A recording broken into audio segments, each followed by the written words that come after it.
Hello guys, before we get into Sunday Vibes, just a quick plug for our latest show, one of our own. It was our first FD original in over a year, went out yesterday. Please go check it out, leave a comment, let me know what you think of it on socials. That's it, let's get stuck in. Hello Team FD and welcome back to Sunday Vibes where we answer all your burning questions. Kel Surprise, we're in the pub and today's one is going to be a fiercely intellectual debate. So we've obviously got McCubbin in, we've got Patrick Van Straten in. How are you gentlemen? Good. Good. Yeah. Let's keep the people waiting at home for the question because I want to know what you've been working on recently. Oh, interesting. I've written a couple of scout reports. That's probably as exciting as it's got, but there's one on Bayern Munich which Doogie hosted, which I think came out on Thursday, I believe, which is today, but obviously this goes out on a Sunday, as you'll love. Mental. But, I read your championship script, Pat. Very good.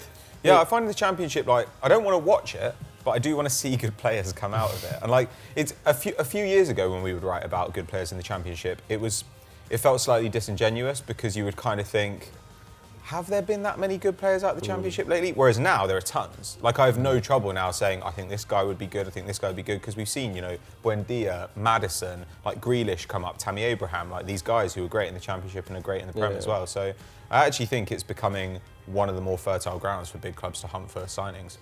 Like me, has your entry point to the championship, or has Marcelo Bielsa basically stimulated your interest in the championship? That's definitely what's got me more involved in the last couple of years. No, I'm not interested in the championship. Who was your standout player from that script, though, that I VO beautifully, may I add? Ooh, Eberechi Eze is obviously a really exciting player, and Grady Diangana as well. Those are the two. I think perhaps slightly too much attention is given to someone like Calvin Phillips because he's that little bit older, and he is playing for a Bielsa side. But I think those two guys, Eze and Diangana, look basically tailor-made to be stars in the Premier League. And if West Ham are still in the Prem next season, Diangana will get a shot. But Eze is going to be a star, I think. I was just about to say, Diangana must be looking at Jared Bowen getting minutes thinking, OK, I probably deserve to be there. I mean, Jared Bowen would be the one if he hadn't already gone. He is sensational. Anyway, let's move on. That was my very discreet way of plugging some of our videos of late. Please go and watch them. Let us know your favourite FD video in the last week in the comments below, and I'll get back to you in the first hour this video goes live.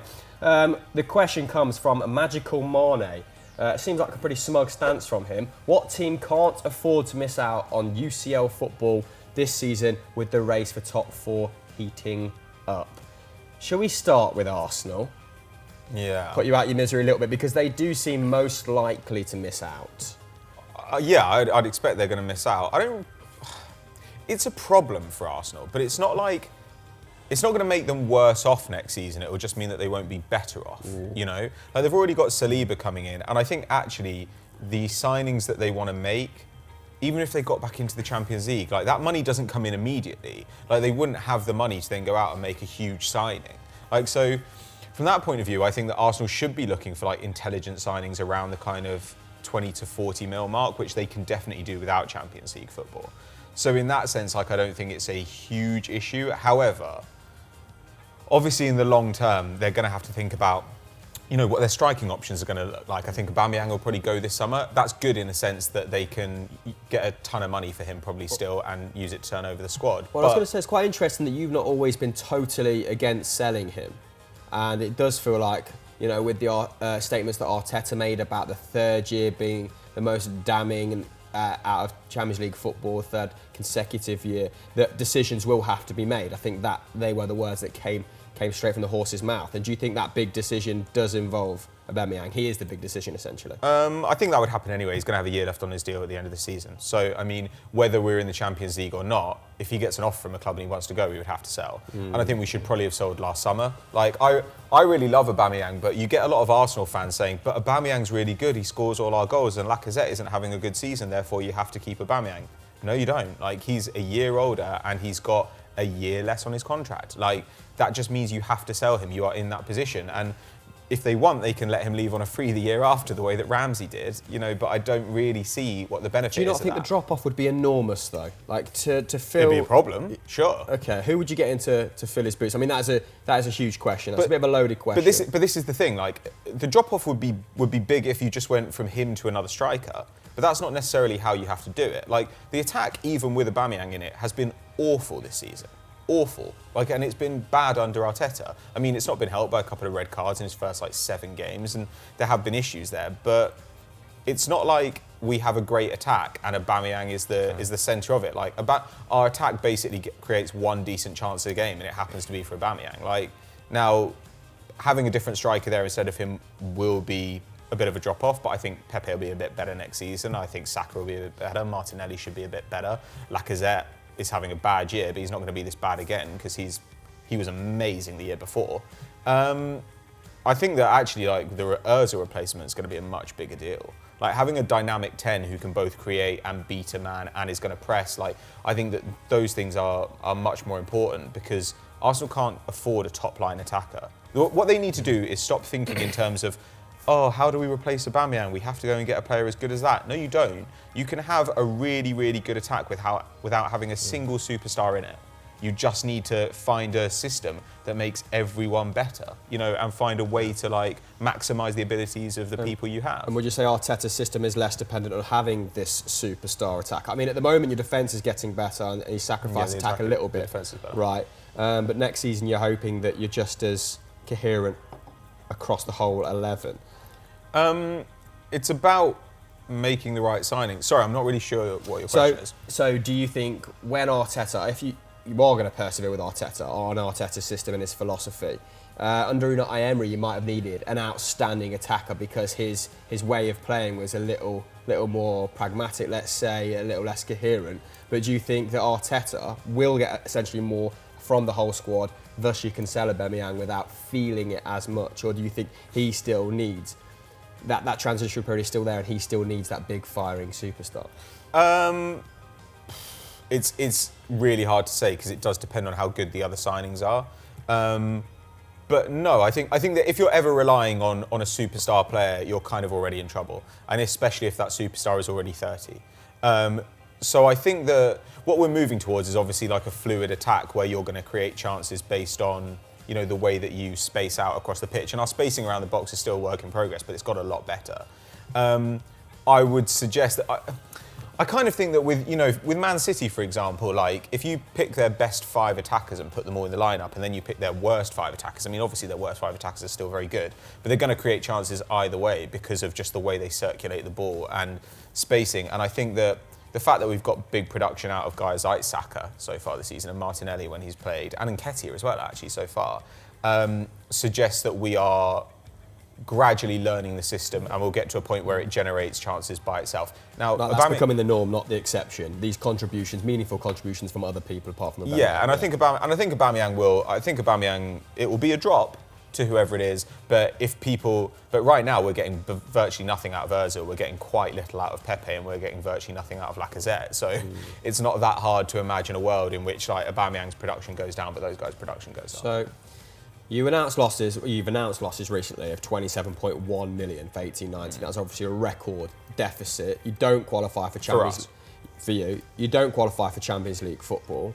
You need to replace Ozil, or you need to replace Aubameyang. Where do you go? Just what names spring to mind in that bonds of yours? It depends how much money we've got. I mean, like we've got money coming in from a bunch of different sources, and we've just got new commercial deals which will also generate more money. Like the financial predictions for next year are actually that we will make a small profit, like 6 to 10 mil. And it's worth bearing in mind that one of the reasons we made so little money the last couple of seasons is because we've sold nobody for big money forever. Whereas it looks like this summer, we'll be able to sell Mkhitaryan, Roma want him. We'll be able to sell one of our centre-backs. We'll be able to sell Aubameyang. If we shift Ozil, that's a huge bunch of wages off the books. I would obviously look for an attacking midfielder. I think that if say, unless Man United come in for him, I think you could probably get a Grealish. I really don't think he's that unattainable. Unless it's side with Champions League or with much more money, like United come in. I think United probably will, even though that's kind of stupid. But somebody like that, or you could look in the Championship. You could look at someone like Saïd Benrahma, for instance. He'd be interesting. Or probably the best option of all the ones available would be Lorenzo Pellegrini out of Roma, who supposedly has this €30 million buyout clause, huge creative numbers, better than Maddison, better than Grealish this season, huge entries into the final third, good dribbler, can defend as well. That to me seems like the kind of bargain, intelligent signing that Arsenal need to be making. And to be honest, I think a lot of clubs, when they spend big money, they get it wrong. I like Pepe, and I think Pepe was a good signing, but I think he would have been a really good signing at like 45, 50 mil. I think at 70 mil he's overpriced, and we said this at the time. So with Grealish then, how much is too much for Grealish? Where do you stop? Oh, you certainly don't go. If somebody pays above 60 mil for Grealish, I think they've gone overboard because he's good. He's not like that special. He's like 24, 25 now. Yeah, exactly. So this is also what he is. Like, he's not going to really get much better than this. There might be a little bit more because he'll play in a better side with better teammates. But he also might go down a bit because right now everything goes through him at Villa. If he goes to Man United and they're going to play him next to like Bruno Fernandes, you kind of wonder who's going to end up being the real conduit for the attack. So I certainly wouldn't go above that, but I also would be amazed if you got him for less than 45. And is he 1.5 times better than Pellegrini? No, I'd say that he's probably slightly inferior to Pellegrini, as good as he is. Okay, there we have it. So Pellegrini for Arsenal, if Arsenal miss out on Champions League football. I mean, at 30 mil, you'd probably take Pellegrini anyway. Let's move on to Man United then, because things aren't looking as bleak for you this season in terms of competing for Champions League football, but you have been as inconsistent as Arsenal over the last few years. So failed to qualify for the Champions League 3 times in the last 6 years, obviously currently 5th. Financial figures also a little bit alarming, the recent ones that have been released, so a drop of around 20% in total revenue. Debts increased from 73 to 392, but debt's always a very contentious issue at United. You never know how much of it is, what the owners are doing, how many plates they're spinning. So, firstly, do you think Manchester United have it in them to finish 4th this season, McCubbin? Obviously, 5th might be Champions League as well. That changes the dynamic of things, but outright. Yeah, I think it's definitely possible, but I just think based on what we've seen so far this season, I think you still back Chelsea to get over the line in that sense. I just think, like you said, United have just been far too inconsistent to bank on it.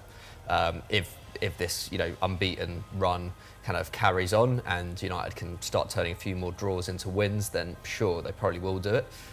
Because you still think Chelsea will probably drop points before the end of the season. But can't you both get Champions League? If it's 5th? Yeah. Oh, if it's 5th, yeah, for sure. But like in terms of I'd say getting your favourites for 5th, in my opinion. Maybe. Your running's pretty decent, right? Yeah, it's not bad. It's not bad. I mean, we've got City on Sunday as well, so a lot depends on that, I think.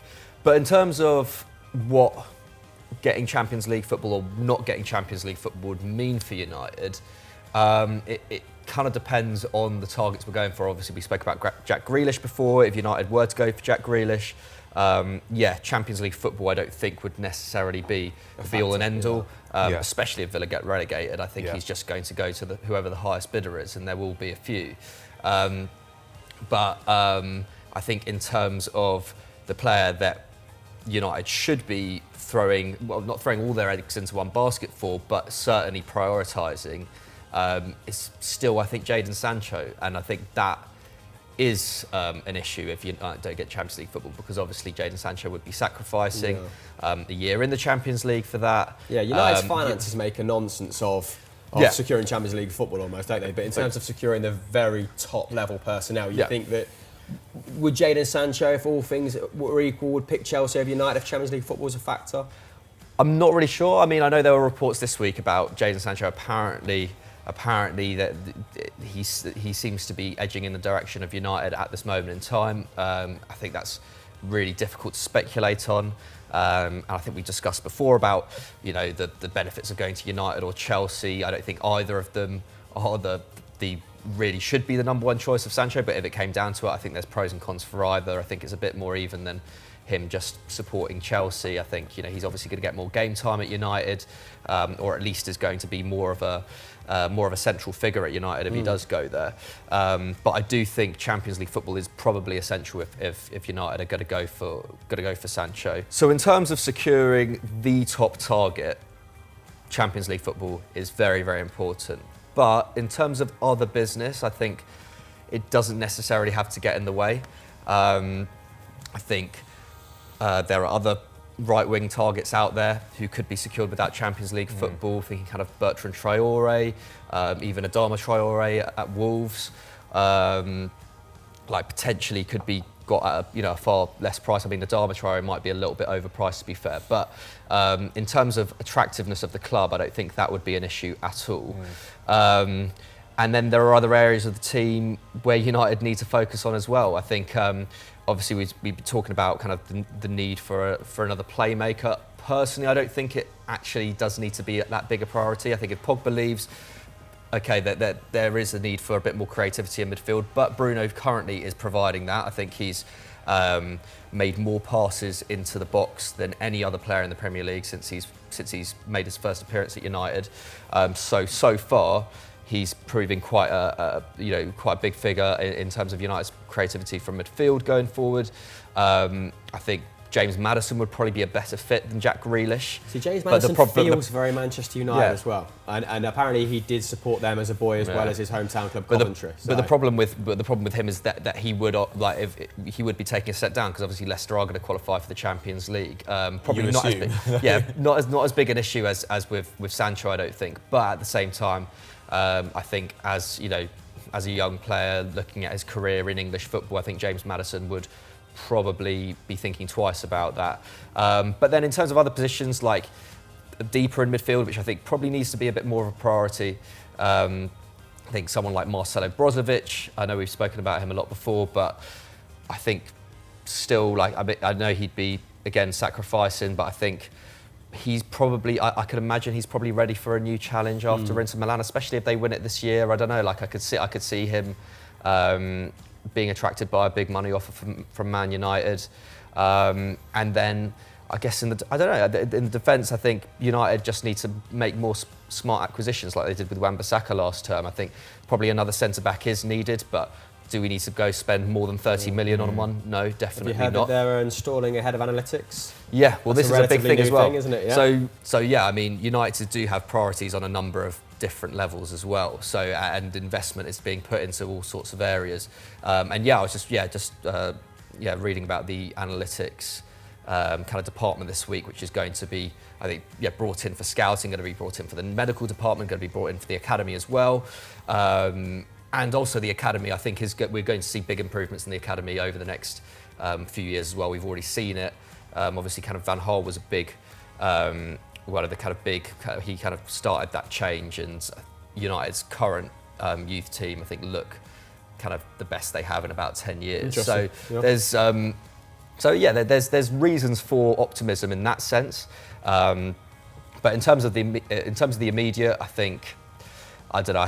I just think missing out on Champions League football, above all else for United, is more of a kind of image thing. It's more of a status thing.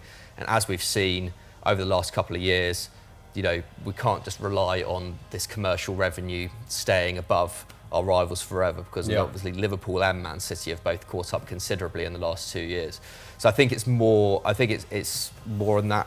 I think it's more of a concern in terms of that rather than anything else. I don't think United are, the priority. If we get top four this year, the priority will still be to get top four next year. Because with United, it's been not having that 40 million for qualifying from the group stage, right, and having that go to someone like Tottenham. And we speak about making up ground. Obviously, Tottenham have done that wonderfully well in the last 6-7 years. Announced record profits of 113 million 2019, so breaking the benchmark set by Liverpool in February with that 106. But the idea of not qualifying for Champions League has now thrown them into disarray, it would seem. Well, Harry Kane at the very least, maybe some of their other star players, might be swayed away from the club if they don't get Champions League football. And then some people are reporting that Jose would only have 50 mil to spend as a result. So I guess my questions to you guys is, one, if Spurs don't get Champions League football, can they retain their key players? Two, if someone does come in for Harry Kane, do you have to sell him to rebuild the squad, McCubbs? I mean, first of all, I think the big pressure is on Mourinho. I think in terms of star players staying or leaving, obviously Eriksen's already left. Vertonghen's going to be gone in the summer because of his contract running out. Alderweireld's penned a new contract, so I think it'll be difficult for him to leave. And obviously Kane's got 4 years left on his as well. So whether or not Kane wants to leave, I think it very much depends on if someone comes in for him and puts in a bid big enough to sway Daniel Levy. How much do you think would be big enough at the moment? I mean, obviously, 2 years ago, he was in the 150 mil region, wasn't he? Even last year, you'd say probably upwards of 100 mil. But I just think his stock has dropped considerably, especially in terms of kind of his injury record over the last 12 months. And he's not going to have like a big end of season, almost certainly not. So actually, I don't know. Actually, they could rush him back, but I still wouldn't necessarily back him to have a big end of season. We've seen that before, and his numbers have dropped substantially as a result. Yeah. So barring captaining England to the Euros, I think I think you'd struggle to get 100 mil for him. But I think there is either way. I think there's going to be big pressure on Mourinho, because if they don't get Champions League football, he was brought in essentially to help them challenge for trophies more. He wasn't brought in, to improve the style of play or anything like that. So they're out of the FA Cup now. They're likely to go out of the Champions League. So if they don't get Champions League football, then his first 6 months will be seen as a relative failure. There's not a huge amount of money to spend in the summer. They did most of that last summer. So it really, Mourinho's future, I think, in the long term, is at stake in terms of getting Champions League football, because I think they will again struggle to challenge next year if they don't get that. And I think it's actually similar. Well, I mean, it's not the same, but I forgot to say with United, I think Solskjaer's job is potentially on the line if they don't get Champions League football. I think that could keep him in a job, and furthermore, I think if someone like Pochettino was to be hired by United, that would then make them a more attractive option, whether or not they get the European qualification. But back to Spurs, I think there's big pressure on Mourinho. I think there's going to have to be a lot of smart spending this summer either way from a Spurs perspective. But especially if they don't get UCL football.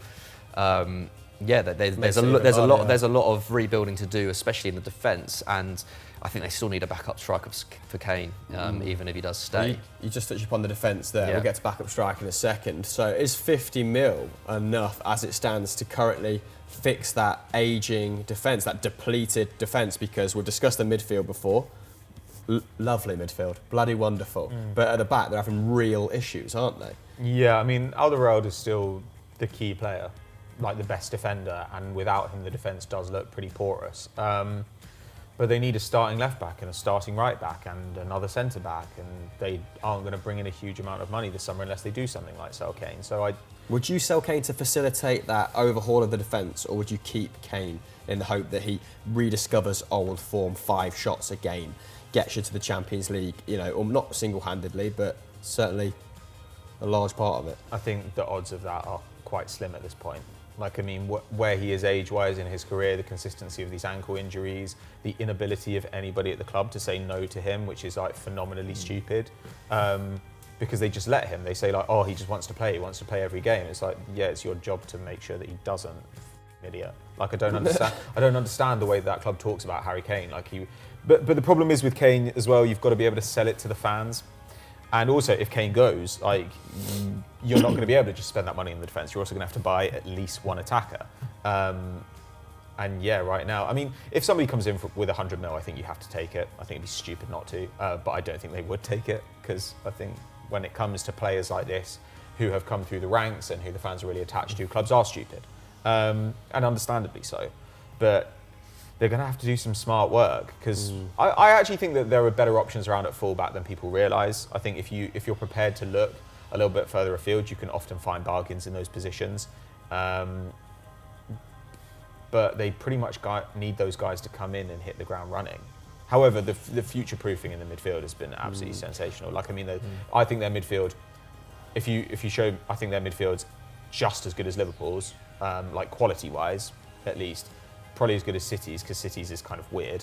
Like, in fact, I find it hard to think of a Premier League team that have as interesting and talented a complement of midfielders, especially young midfielders, as Spurs do. So it's a good heart of the side going forward. It's just what they do around that. Absolutely, and they've got Daniel Levy, haven't they, at the club, and he is historically been a very savvy operator, a very good operator. I was listening to a really interesting podcast on The Athletic with Damien Comolli, where he was saying, he was obviously director of football there, I think around mid-2000s, saying there should be a statue of him outside the ground. And I was just about, when you said if they sold Harry Kane from a political standpoint, it'd almost kind of be suicide, right? Having had Pochettino just leave the club, it did make me think that the relationship with Spurs fans and Levy has become a little bit more fractious, hasn't it? And he probably would be in a position where it's not worth selling Harry Kane unless a 120 million pound bid came in. Then maybe they'd start to entertain it. But for anything below that, I think image-wise, it would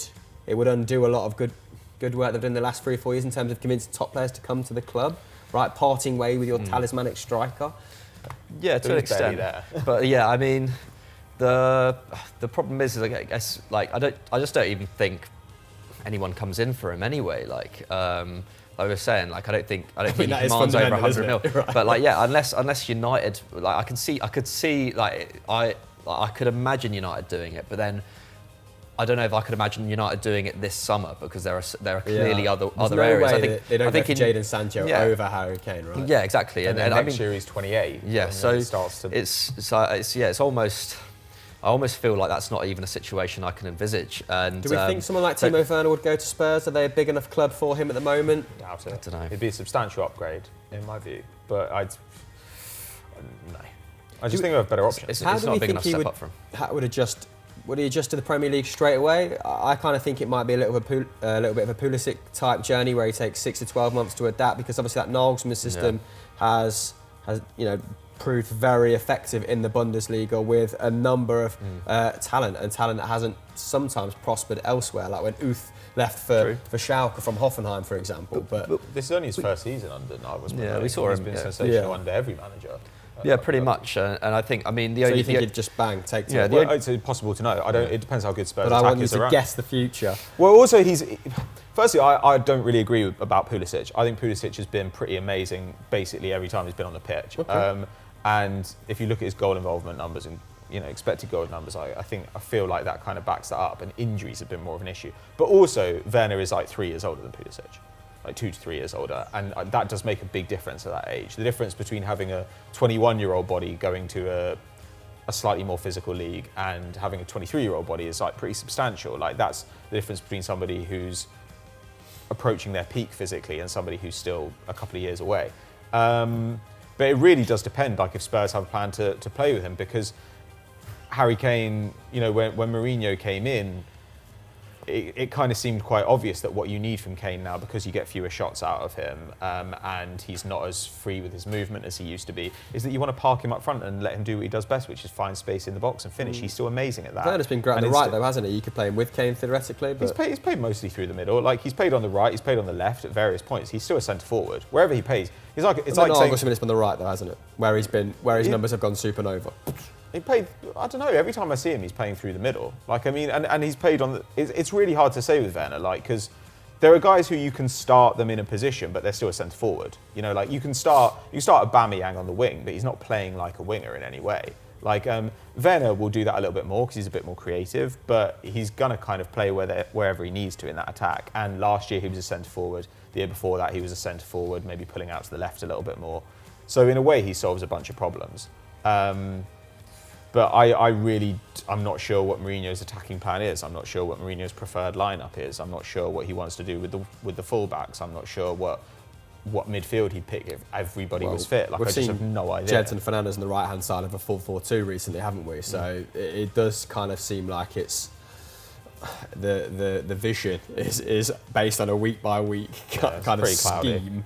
Let's move on to Chelsea then, because their latest financial results confirmed a pretty rough year at Stamford Bridge off the pitch, and I think maybe Chelsea more so than any are really dependent on Champions League football in terms of balancing their finances. They had a pretty heavy spend in the 18-19.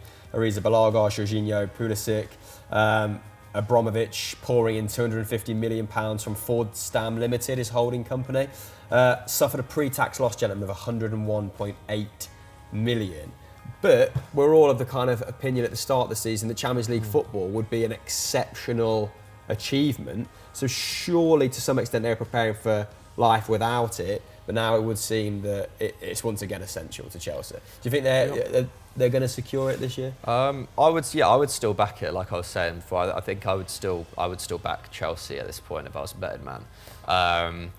But even if they don't get it, they do already have the foundations there to challenge next year, I think, and a little bit like Arsenal actually. I think Chelsea might benefit from having a year out of Europe. Like obviously Lampard is safe in his job for the summer, so you know.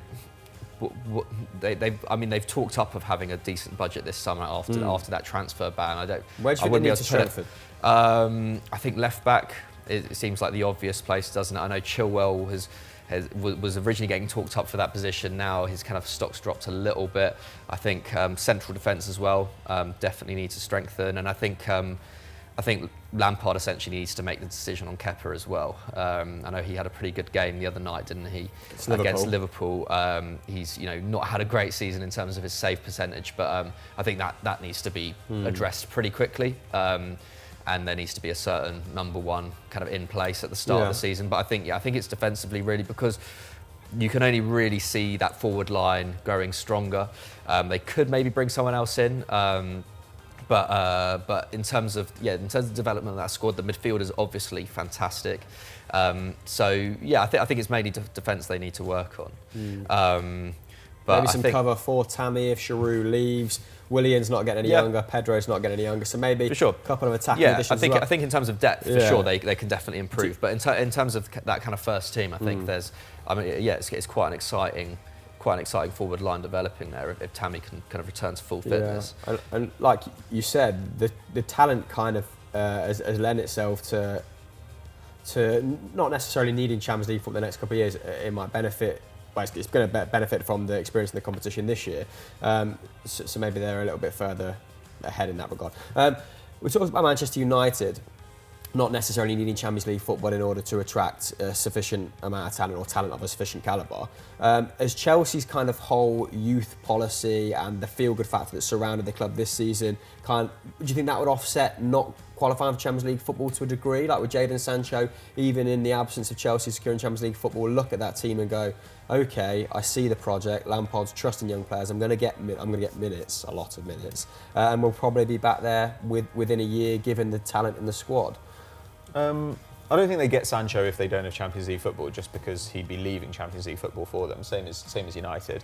I think that feel-good factor will diminish a little bit if it does turn out that fifth place gets Champions League and they don't manage to finish in the top five, because then that seems like a much bigger failure than it does otherwise. On the other hand, I think they're kind of okay. They're in a really nice position, and actually those financials will get a lot better next year, because firstly, there are guys like Morata who they sold. That's a lot of money coming in. And last summer, like all these players who've cost them nothing, like they'll be so well off. I don't know. The thing is that they could easily go on a run towards the end of the season, because I think they're better than Spurs, they're better than United. Wolves, it's a little bit closer. They're certainly better than Leicester, because Leicester are kind of lucky that they've got just enough points to be out of this conversation, because since mid-December, Leicester have been atrociously bad. 3 wins in 12, the last 12. No goals for Vardy in the last 8, but indeed he does return. I still think they've got enough points, and I still think they're a good enough. None of the sides below them are sufficiently good to overhaul that distance, I don't think, unless Chelsea gets super hot. And even then, Leicester would still be in the top 4 places. So I have no real fear for Leicester in that regard. Yeah. Do you think but it is a marginal thing, We've gone past the tipping point on Leicester earning Champions League Football Club through merit, through being a genuinely good side. Is it now they are securing Champions League football because others are just that bad? Maybe, but it's still merited, because they've still been better than those sides over the course of the season. Have Leicester been better than Spurs and Arsenal over the course of the season? Of course they have. Wolves is a little bit more of a dicey proposition, because Wolves, I think, Wolves got quite unlucky early in the season, and Wolves have been great lately. So it's harder to say. But you could make the same argument about when they won the title. Flags fly forever. They've got the title. Who gives a shit how you got it? You got it. True. And same goes for them if they get Champions League football. I have faith that Leicester.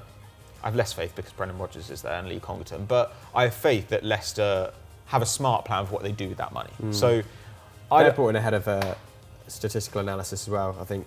Oh right. Well, recently. Head of analytics. Sorry. It looks like they've been doing a really good job already in recruitment. So I don't know. Like I think you can make that argument about almost any side this season. That like whatever happens, like with the exception of Liverpool and Man City, like everybody has kind of like benefited from the other sides around them being terrible. I guess it just meant in the second half of the season they've kind of that control has been wrestled from them, hasn't it, to an extent. They are now relying on the faltering form of, if Chelsea, United, whatever, had sorted their form out 3-4 weeks ago, maybe a bit longer. It might be a bit closer. It wouldn't be a foregone conclusion. But no, it'd be a shame for them not to get Champions League football, because I do think that makes the Premier League a more interesting proposition next year. This adds to the question, right?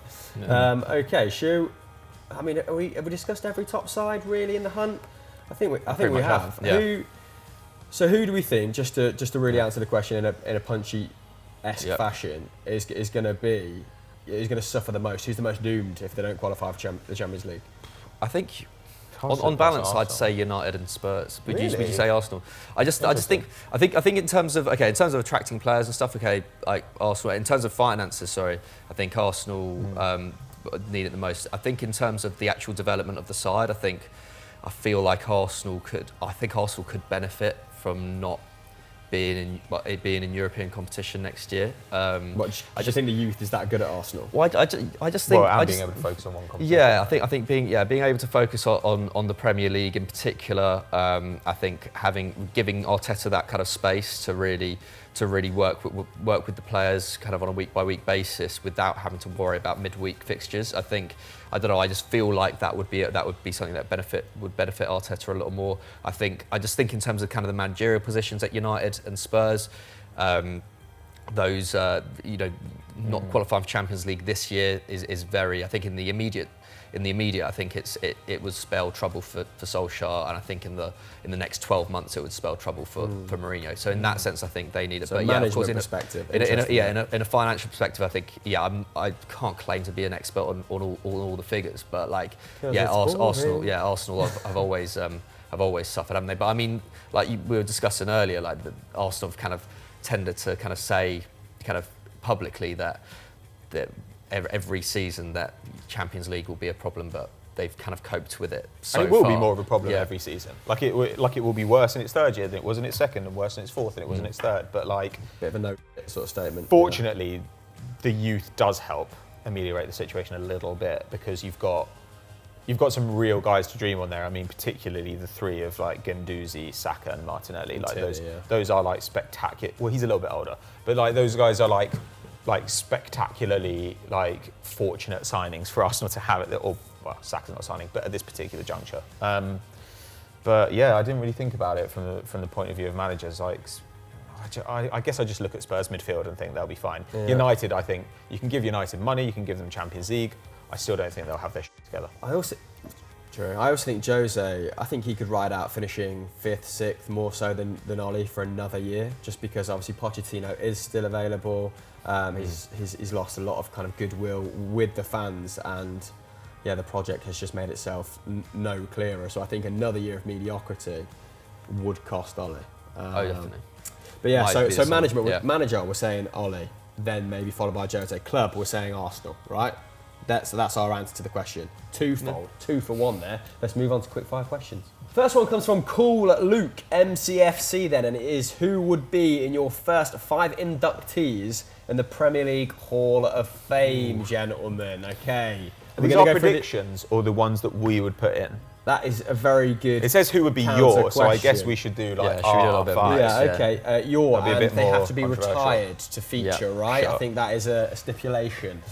So first names that spring to mind: Shearer, Henry. Is everyone picking them too? Yeah. I'd put both of them in. Yeah. Top scorer and best player. So, yeah. Not the best player to have played in the Premier League. I think that's Ronaldo, but the best Premier League player. Best player. I would say he's the best player in the Premier League. Better than Ronaldo? Yes. Well, certainly than Ronaldo was in the Premier League. Yeah. For sure. But ability-wise, even overall, ability-wise, Ronaldo. Ability-wise on the Premier League, Henry. Ability-wise, I think that's actually quite a difficult question, because I think one of the things about Ronaldo is like the way he's made the most of his ability.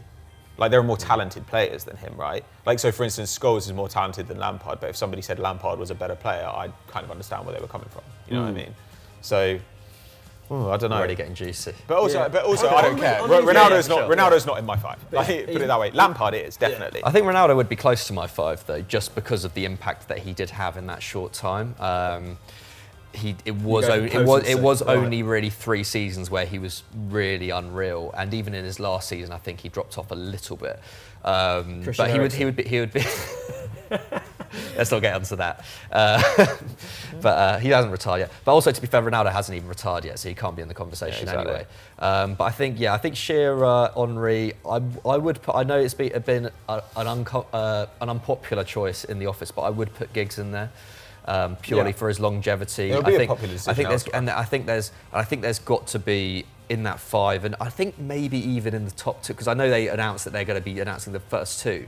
I think even in the first 2 as well, I would be surprised if they don't include, and I know it will be difficult because of the Shearer Henry thing, but I could imagine Shearer maybe missing out of the first 2, purely because I feel like, because that first Ferguson team was such a kind of defining emblematic part of that original Premier League era. For nostalgic kind of purposes, at least, I think there has to be a member of that first Ferguson team, or that first kind of conquering Ferguson team. They'll definitely put Giggs in. So I think Giggs gets in on that, and obviously like his longevity is pretty much kind of unmatched. It's pretty hard to argue against Giggs and his on the pitch endeavours. But I wouldn't put him in my first 5. Okay, so if you're picking for yourself, Giggs is our first point of contention. Let's just not really. I don't object to him, and I think he'll definitely be in that 5. It's just if I'm picking my 5, like I'm going to kind of pick the players I loved, and Giggs is not one of them. The guys to vote for our 5s, so it is contentious. Who would be in your 5 then? So have we all? Shearer, Henry. Yeah. Okay. Lampard. Obviously not John Terry. Terrible bloke. Is Ashley Cole still playing? Ashley Cole? No. He was at Derby last year, wasn't he? Yeah, so also a terrible bloke, but like truly, I mean, he has to go in at some point because he is the best fullback ever to play in the Premier League. God, I can't be bothered with Gerrard. Not having that. You're not even contemplating Yaya Toure? I mean, Gerrard also didn't win the Premier League as well. I think you can't have someone who didn't win the Premier League in the first 5. Everyone we've mentioned here, I would put in the Hall of Fame at some point, but if I'm picking my first 5, I don't want to, so I'm not going to. After Lampard, you know what? I'd probably say Rio Ferdinand. That's a good shout, actually. Because probably, to my money, I think he was. I think he was more of a special player than Terry. Like, he could just do more things than Terry, even if Terry had like a longer peak. And then you need a 5th. Yeah, like Rio Ferdinand's style of play wouldn't be out of kilter now, would it? Whereas John Terry, I feel like, is a little bit more of a 90s, noughties player. Sure. Rio's style has aged a little bit better. His legacy is weird, but I don't know. It's hard to think. You just want like sort of a magical player, like who just made the Zola.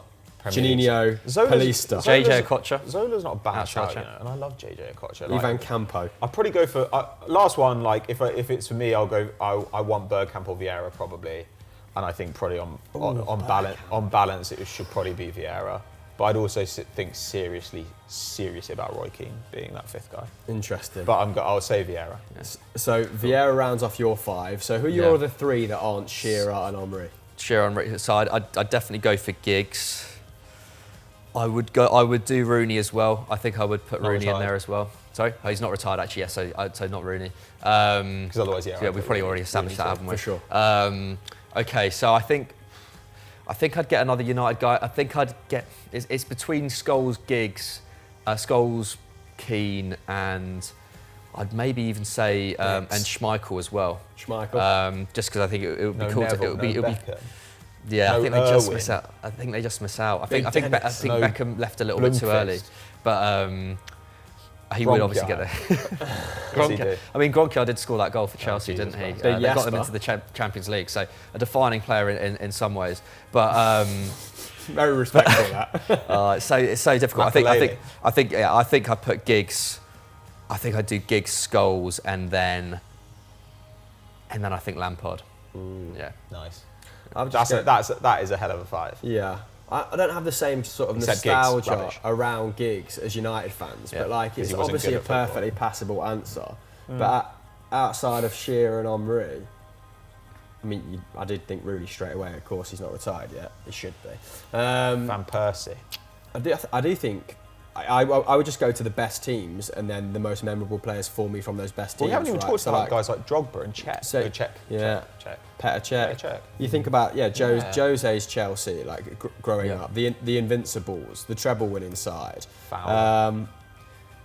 I think you have to cover those bases, don't you? Yeah. I think that's why like Lampard initially comes to mind, because he is the kind of defining player from that kind of whole Chelsea era. Yeah, isn't he? Lampard. So for me, it'd be Lampard, Gerrard, Vieira, or possibly Roy Keane, just because they're the players I remember distinctly like watching growing up. What if we were to comprise of 5, just comprised of terrible answers? The anti-Hall of Fame. Who are you going for? What do you mean? Well, though? like- Do you well, mean like like bad guys players? people actually will say that we don't like, or do you mean like just the worst players?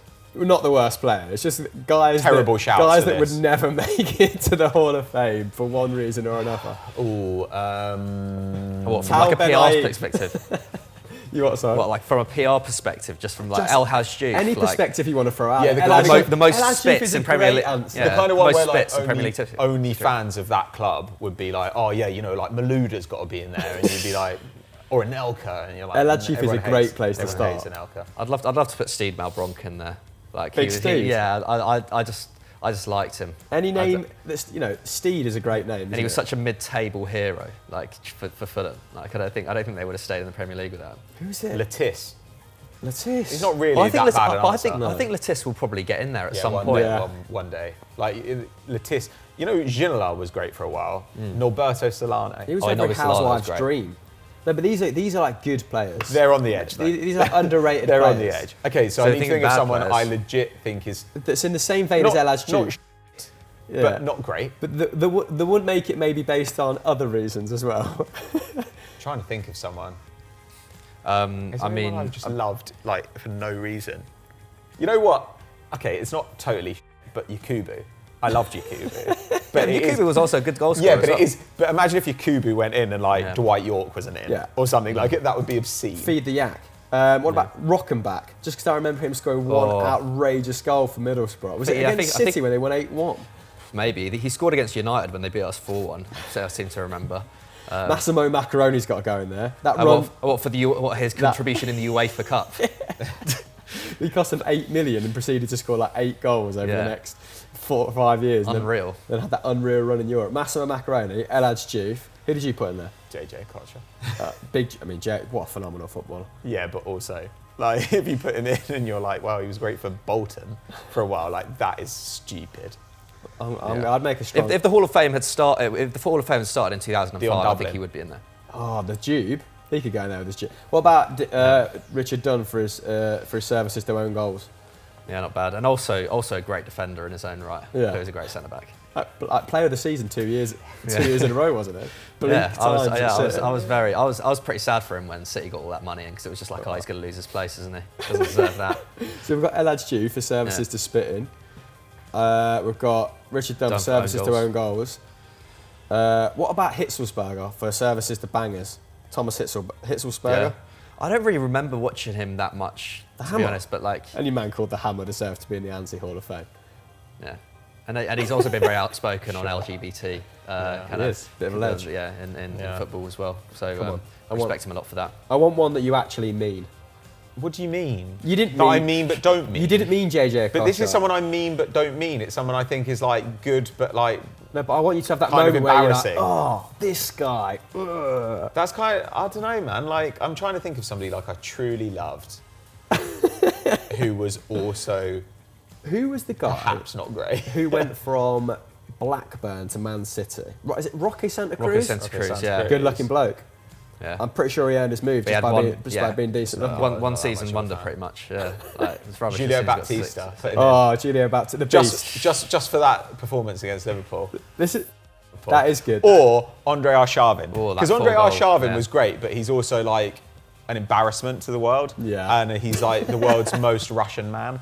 And I think he's an appalling sexist. Pretty misogynistic, And yeah. just a weird ass bloke. So I feel like, but for a minute, he was unplayable. And he, I think didn't he it'd be also, quite go funny to, to he put also him went to in. fashion school, so he's like really effeminate, but at the same time, like has said outlandish You things don't have about to be women. effeminate to go to fashion. No, but like his I've seen interviews where it's just been hugely surprising. It's very counterintuitive to what he's said and done before. So it's like the Avengers then. We've got the Beast, the Hammer, the Tube.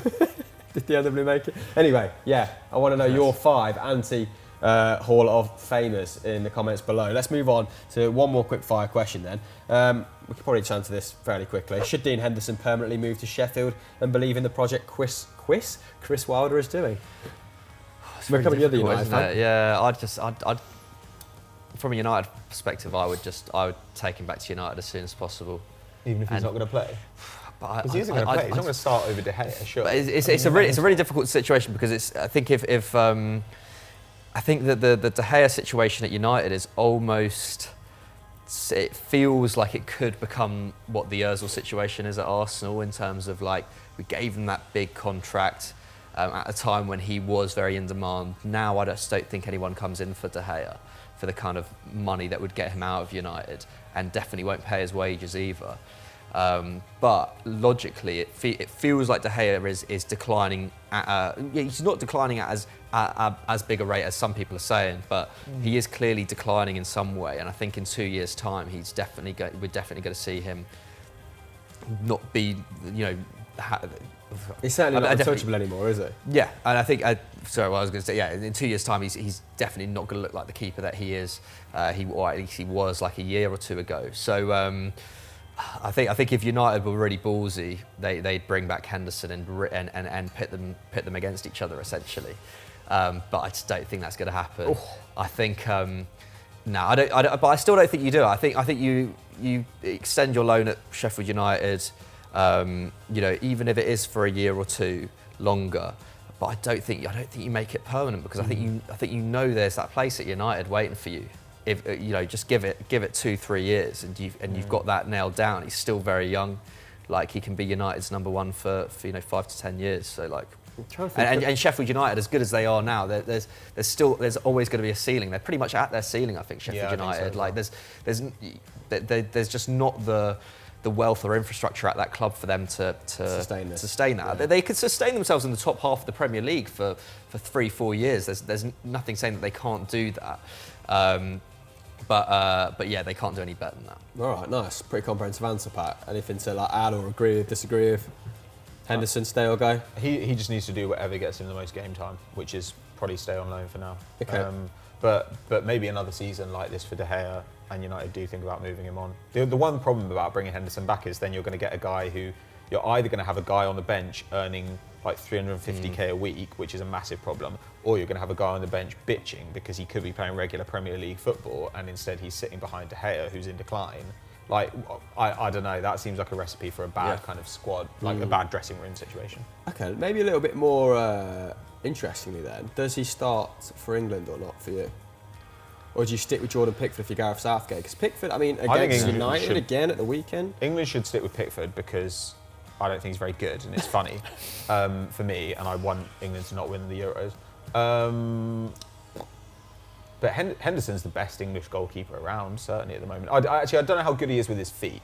That is something that I think we're yet to find out. There's not that demand on him, is there? Yeah, so that'll be intriguing. But is he he's the best thing. Like Nick Pope's had a bit of a down year, and Tom Heaton's injured. They're both still very good keepers as well. I think it's got to be him, Nick right? Pope, I feel like he's clawing a bit of form back recently, right? Because he did start off. Burnley have had a little. But Burnley, I think this has been one of Sean Dyche's more impressive seasons at Burnley. I think I agree. Henderson is currently the best keeper England have, but I would actually still stick with Pickford. Just because his record for England is very good, and I don't know. I think when you're going into international tournaments, and we even saw it, Spain stuck by Casillas for years, even when De Gea was the best keeper in the world.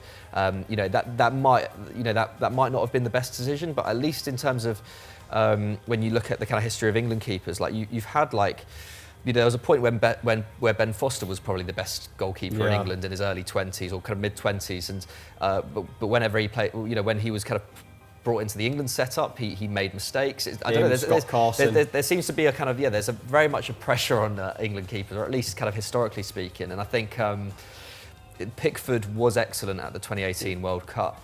We know he's got the personality to deal with it. The mindset, and I think. Yeah, exactly. So on that basis, I think I would stick with him. He's yet to truly like mess up in an England shirt. So I think you kind of, I don't know. I think it's a safe bet to stick with him. Okay. And I think it's more. I think the defence is more the issue with England at the Euros, to be honest. Fair enough. Stick or twist with Jordan Henderson and Jordan Henderson? No, I'm Dean Henderson and Jordan Pickford. Just amalgamation there of the two. Let us know in the comments below. Let's move quickly into personal questions then. Morley's or KFC? I don't think I'd seen a Morley's outside of London. They don't exist. They don't exist, yeah. That's why. That is why then. Actually, I think there's one in like Enfield, I think. Which Okay, is I mean, like it's about still as far- technically about London, as far so- afield as it gets. So it's the equivalent of like a chicken cottage or something like that, a low budget chicken Yeah. shop, although Morley's fans probably would say it's much Morley's higher is better. standards. Yeah, Morley's is is good. way better. Yeah. It's all about Maryland in Leicester. But anyway, so not chicken cottage, Morley's or KFC? I think Different.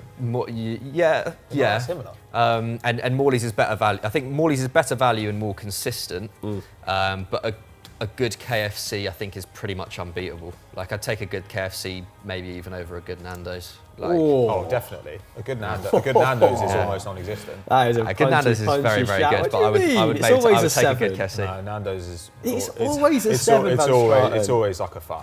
Oh, bloody hell. You've gone too far. So KFC is sick. Morley's or like- KFC then? That's it. I'm not 'Cause I choosing think you can have between those. terrible KFCs. Oh, you can, but like KFC, Yeah. but You can have KFC, really like- bad KFCs, that's the problem. But I'd say that like my experience of KFC, like I can accept it being bad because it's like takeaway food, whereas Nando's is they're giving me a fork and they're pretending it's real food and it isn't. But it's like £8 for a meal now. It's terrible. It's like £8 for a meal at KFC. Yeah, well, Nando's is like you don't 12 have quid to- for a meal, You don't though, have to fair. get a meal. You though. do. You can Come just on. piece one together. You know, like you get the little chicken You got to get a sandwich, box. You got to like- get a box I don't know, man. with like, extra wings. I got a little box of popcorn chicken the other day. It was about £6, and I was like, "What is going on?" Yeah, that's silly. I'd But that's probably just go bad KFC. ordering, I think. Probably go bad. KFC. KFC, Probably, KFC. but it's tight. I'm gonna go for. I'll go for Morley's actually. I think I can trust Morley's more. Look at that. That's true. Yeah. A little change of mind there at the end. I'm going to go Maryland and Leicester. At Toby McKnight, favourite Olympic sport?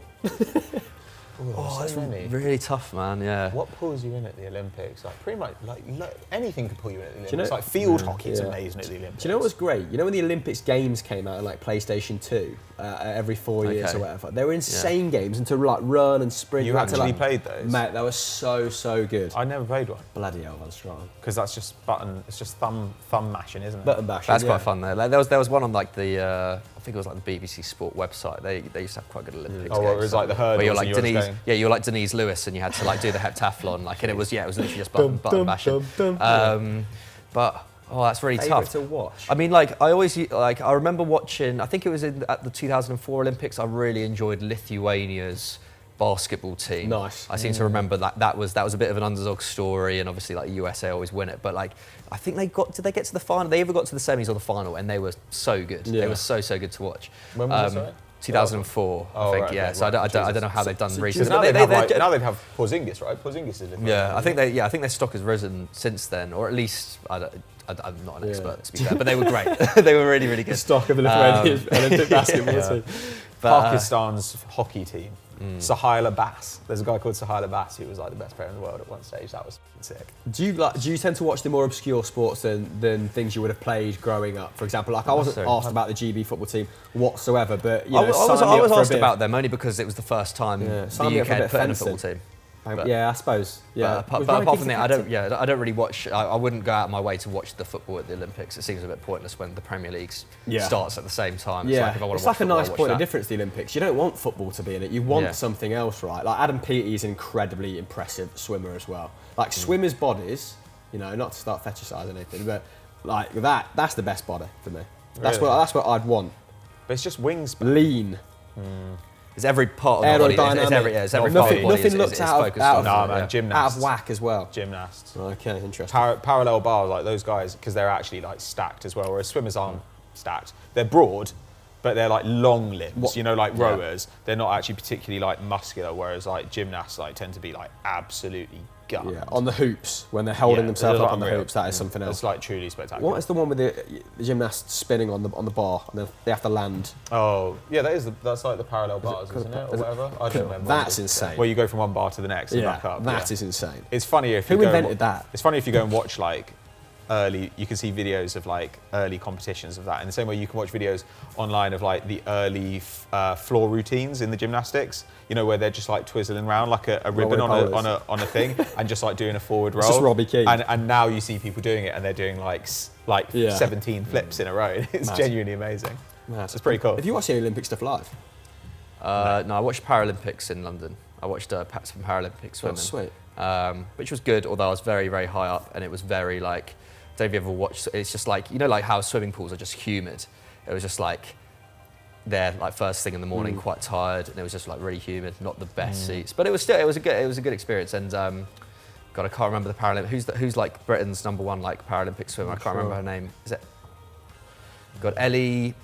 Forget her name. She was on. Yeah. She was. It was. I watched one of her heats and she was just unreal. Like half the size of most of the other swimmers, and like just blitzed them. Absolutely blitzed them. I think I might go high jump. You know, just because you get like 3 lives, don't you? And they like amp the crowd up and stuff as well. Yeah, that's pretty fun. And it's like Long jump too. Long jump's pretty fun. Who's the Jonathan Edwards? Who's triple jump? Oh, triple jump, right? Okay. Yeah. He did not look like he would be a good Greg jumper. Rutherford was the long jumper, right? Yeah. Greg Rutherford. So go on then. I'm going high jump.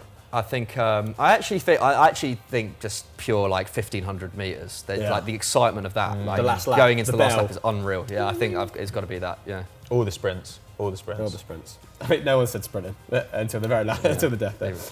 Favourite cheat meal to round off the show. Okay. Favourite cheat meal.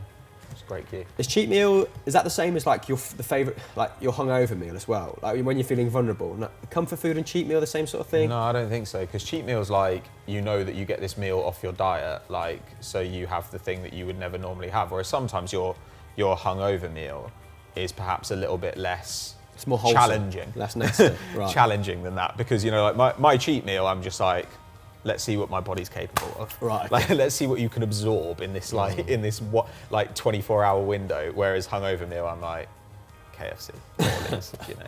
So I like, you know, like pub. It was a good cheat meal as well. If you go to like a really, there's a pub in Leicester called like the Loaded Dog, and you know, there's always something like a meal on the menu where they've just gone, we'll call this a special, but what we've done is just put everything in the menu in this thing, and it's like a tray of food. You get like a tray of food, and it's like chicken wings that are like deep fried, also like, you know, you get little chicken bites and cheesy bites and fries with chili on it and cheesy. It like makes no sense together, but just like a meze almost. Yeah, of like a meze, awful rubbish food. Pub food. Yeah. No, I also think there's something to be said for like just like having, you know, like kind of like an oven dippers night where you just get in loads of frozen like dipper kind of food, dippers. And it's just, and you just like stick them in. That's a nice kind of like comforting a beige evening. Buffet. Yeah, love that. Yeah, love that. Bread. Like a kid's birthday party kind of like spread. Yeah. But not a kid's birthday. When you deep fry like, that's just weird. Yeah, deep fry like potato smiley faces. That was great. One of my friends, like his parents had like a restaurant, but the restaurant was like attached to the house. Like it was like basically the front of the house, and the house was on the back of it. And it was like, and in the kitchen they had a deep fat fryer. And so sometimes like when we were absolutely smashed at the end of the night, we just start chucking deep fat fryer. Nice. And it was mental. Best thing you deep fat fried that shouldn't have been deep fat fried? Ice cream. Like ice cream. That seriously f***ed the oil up as well, because obviously like it leaches into the oil and then you're like, oh, I've got to change that. But that was pretty wild. Ooh. Deep fried jalapenos are sensational. Never had one. With like a bit of some cheese in there as well. Like a popper. So what favourite cheat meal? I'm going pub grub. I don't know, to be honest. Morley's again. Probably Morley's good. What are you saying? Deep fried ice cream?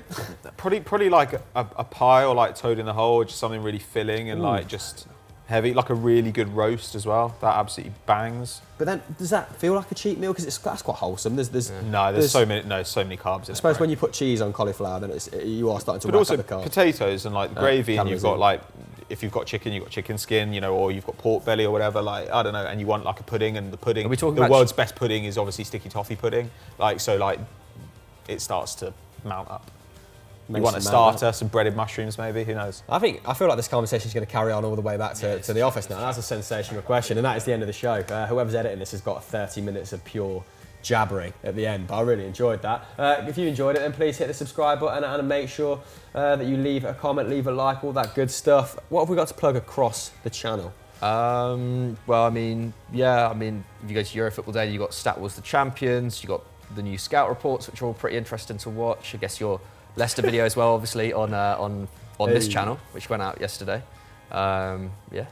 Pat, podcast? Podcast, as always.